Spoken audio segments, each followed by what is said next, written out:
Salut tout le monde, j'espère que ça va bien. Aujourd'hui, mais au moment où je filme cette vidéo-là, c'est un jour spécial. Ça fait exactement 51 ans que je suis sur la planète. Mais oui, c'est ma fête.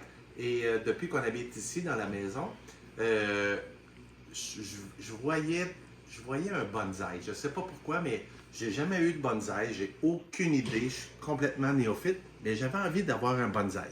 Fait que comme on a toujours discuté à se trouver des cadeaux, ben là, Sabrina, elle me dit, là, magasine pas de bonsaï. Parce que ça risque de pas arriver ici avec mon propre bonsaï, puis c'était ça qu'elle avait prévu d'acheter. Puis c'est vraiment drôle, hein? On parle de synchronicité depuis qu'on fait des podcasts, mais quand on a décidé, quand Sabrina a enfin accepté d'écrire un livre ce printemps, ben depuis ce temps-là, on travaille beaucoup notre spiritualité, puis notre mindset, puis le positivisme. Puis moi, je ne connaissais pas le monde des bonsaïs, mais on est allé dans une boutique de bonsaï qui s'appelle Bonsaï Montréal. Puis le bonsaï que j'avais en tête, ça ne fit absolument pas. C'est un bonsaï d'extérieur, puis moi, je voulais un bonsaï d'intérieur. Fait que le fleuriste qui était là, il me présente ce bonsaï-là. Puis il nous apprend qu'il s'appelle Podocarpus, mais son nom usuel, c'est le pin bouddhiste. Puis c'est un arbre très, très, très, très, très spirituel parce que c'est l'arbre qui est planté dans les temples bouddhistes au Japon puis en Chine.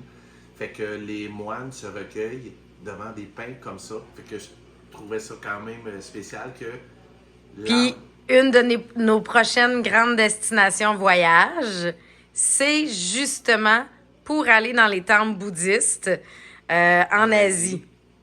Fait que c'était quand même drôle que l'arbre qui était destiné à être ici, c'était un pin bouddhiste. Fait que je trouvais ça cool. Hey, on termine un 8 jours de blitz, de tournage de podcast. On en a tourné 5 en 8 jours. Et c'est vraiment drôle parce qu'on est gonflé à bloc, parce qu'on a rencontré des personnes à qui on a demandé de faire le podcast, des personnes très positives.